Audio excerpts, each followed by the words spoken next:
জিলহজের চাঁদ ওঠার পর থেকে নিয়ে ঈদের দিন কোরবানি করা পর্যন্ত এই সময়ের মধ্যে মাথার চুল, গোঁফ, হাত পায়ের নখ এবং শরীরের অবাঞ্ছিত পশম ইত্যাদি এগুলো কাটা থেকে বিরত থাকবেন এই 10 দিন। অর্থাৎ এগুলো চাঁদ উঠার আগে আগে কেটে ফেলবেন। আর কাটবেন কখন? কোরবানির পরে। তাহলে চাঁদ উঠা থেকে কোরবানি এই সময়ের মধ্যে চুল, নখ ইত্যাদি কাটা থেকে বিরত থাকবেন কারা? যারা কোরবানি করার নিয়ত করেছেন। যদিও এখানে কোরবানি যারা করার নিয়ত করেন নাই সে মানুষগুলোর জন্য এই আমলের কথা অনেক উলামা একরাম বলেন এবং উভয়টার সপক্ষেই কম বেশি দলিল এবং যুক্তি আছে। এই দশক উপলক্ষে আমরা 10টি কাজ করব। নাম্বার 1, এই দশক উপলক্ষে সাধারণ যে নেকামলগুলো আছে, রুটিন যে ভালো কাজগুলো আছে এগুলো বেশি বেশি করব। কারণ এই যে মাত্র যে হাদিসটা শুনলাম যে এই দশকের ভালো কাজ আল্লাহর কাছে সবচেয়ে বেশি প্রিয়, অতএব আল্লাহর কাছে যেহেতু সবচেয়ে বেশি প্রিয় রমজানের পরে, রমজান তো মাস হিসাবে সবচেয়ে সেরা, দিন হিসাবে সবচেয়ে সেরা এই দশকের আমল যেহেতু আল্লাহর কাছে বেশি প্রিয়, অতএব এই দশকে যে কোনো ভালো কাজ, 5 ওয়াক্ত নামাজ পুরুষরা জামাতের সাথে তাকবীরুল্লাহর সাথে যতটা গুরুত্বের সাথে সম্ভব পড়বো, আর মহিলারা সময় মতো যথাসম্ভব উত্তম উপায়ে আমরা নামাজ পড়বো। এর বাইরে নফল নামাজগুলো পড়ার চেষ্টা করবো, ইশরাক তাহাজ্জুদের চেষ্টা করবো ইনশাআল্লাহ। যত নফল আমল করা যায়, ফরজ আমলগুলোর ইহতিমাম বা গুরুত্ব আরোপ করা যায় সেগুলো করব। 1, নেকামল করা বেশি বেশি, কোরআন তেলাওয়াত, জিকির, আজকার সবগুলো। নাম্বার 2, যত রকম গুনাহ এবং পাপের কাজ আছে এগুলো সারা বছরই নিষিদ্ধ, হারাম তো সারা বছরই হারাম। যে আমল, যে কাজ গুনাহ সেটা সারা বছর করাটাই গুনাহ, কিন্তু এই দশকে করাটা বিশেষভাবে নিষিদ্ধ এবং এই দশকে করাটা বিশেষভাবে জঘন্য। কারণ যেই দশকে আল্লাহর কাছে নেকামল করা প্রিয় সেই দশকে আপনি বদামল করলেন, সেটা আরো জঘন্য হবে না? তো এই জন্য এমনিতেই সম্মানিত 4 মাস সম্পর্কে আল্লাহ রাব্বুল আলামিন বলেছেন ফালা তাজলিমু ফিহিন্না আনফুসাকুম, এই দশক, এই মাসগুলোতে তোমরা নিজেদের প্রতি অবিচার করো না। এই জন্য জিলহজের প্রথম দশক সম্মানিত 10 মাস, 4 মাসেরও অংশ, আবার মর্যাদাপূর্ণ দশক আল্লাহর কাছে সবচেয়ে প্রিয় নেকামলের জন্য। অতএব সেই দশকে আমরা গুনাহ থেকে, পাপের কাজ থেকে বেঁচে থাকার ব্যাপারে বিশেষভাবে যত্নশীল থাকবো ইনশাআল্লাহ।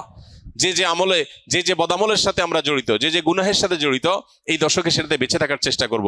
মোবাইলে, সোশ্যাল মিডিয়াতে, ফেসবুকে, হোয়াটসঅ্যাপে, ইউটিউবে কোনো হারাম জিনিস দেখবো না, শুনবো না এবং হারাম কাজ করবো না ইনশাআল্লাহ। নাম্বার 3, বেশি বেশি আল্লাহর জিকির করা। কারণ আল্লাহ তাআলা সূরা হজর 28 নম্বর আয়াতে এই নির্দিষ্ট দিনগুলোতে আল্লাহ বেশি বেশি জিকির করতে নির্দেশ করেছেন। অতএব বেশি বেশি আল্লাহর জিকির, যত রকমের আল্লাহ জিকির হতে পারে, মুখের জিকির, অন্তরের জিকির, এই জিকিরগুলো বেশি বেশি করবো ইনশাআল্লাহ। নাম্বার 4, যাদের হজের তৌফিক হয়েছে তারা এই দশকে হজ করবেন, হজ শুরু করবেন 8 তারিখে।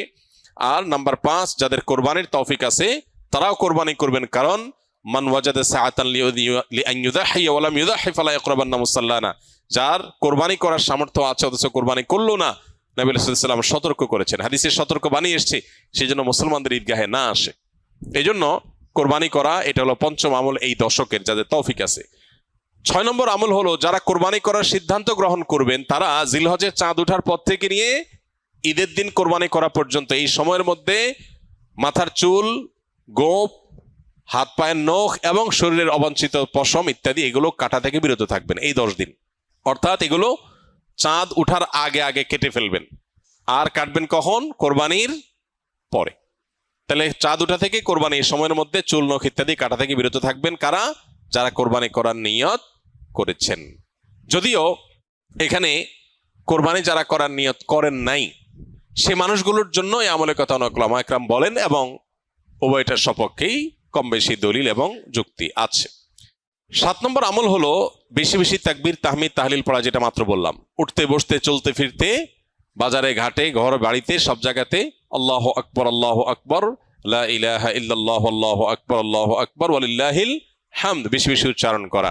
আমরা মোবাইলের ওই যে ওয়েলকাম টিউন হিসাবে তাকবীর কিভাবে সেট করা যায় সেটার জন্য আমরা প্ল্যান করতে পারি, প্রোগ্রাম করতে পারি। আর কতভাবে মানুষকে স্মরণ করানো যায় হালাল উপায়ে, বৈধ উপায়ে, সেটা আমরা চেষ্টা করতে পারি। তাহলে 7 নম্বর আমল হলো বেশি বেশি তাকবীর, তাহমিদ, তাহলিল পাঠ করা।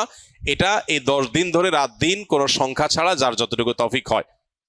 8 নম্বর আমল হলো এই তাকবীরটাই আইয়ামে তাশরিকে, অর্থাৎ জিলহজের 9 তারিখ বাদ ফজর থেকে নিয়ে জিলহজের 13 তারিখ আসর পর্যন্ত প্রত্যেক নামাজের পরে একবার করে পাঠ করা, নারী পুরুষ সবাই।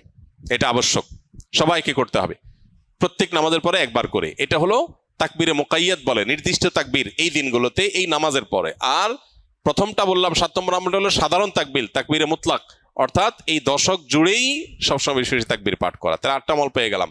9 নম্বর আমল হলো জিলহজের 9 তারিখে রোজা রাখা, যারা আরাফায় যেতে পারেন নাই, বিশ্বজুড়ে যে মুসলমানরা আছেন তারা এই দিন রোজা রাখবেন। এই দিনে রোজা রাখলে কি লাভ হবে? নবী আলাইহিস সালাম বলেছেন, আহতাসিবু আল্লাহু আন ইউকাফিরাস সানাতাল্লাতী ক্বাবলাহু ওয়াল্লাতী বা'দাহু, অর্থাৎ জিলহজের 9 তারিখে আরাফাত দিনে রোজা রাখলে কেউ তার 1 বছর আগের আর বেঁচে থাকলে অগ্রিম 1 বছর পরের গুনাহ আল্লাহ মাফ করে দিবেন, অর্থাৎ সগীরা গুনাহগুলো আল্লাহ তাআলা মাফ করে দিবেন। এই জন্য এই আমলটা করার চেষ্টা করা। শুধু জিলহজের 9 তারিখই নয়, অনেক উলামা ইকরাম জিলহজের 1 থেকে 9 পর্যন্ত এই সবগুলো দিনকে রোজা রাখাটাকে মুস্তাহাব বলেছেন। আর 10 নম্বর আমল হলো ঈদের দিনে যে সুন্নাহগুলো আছে সেগুলো পালন করা। অতএব জিলহজের এই দশককে আমল এবং ইবাদত দিয়ে সাজাবার চেষ্টা করবো তো আমরা ইনশাআল্লাহ।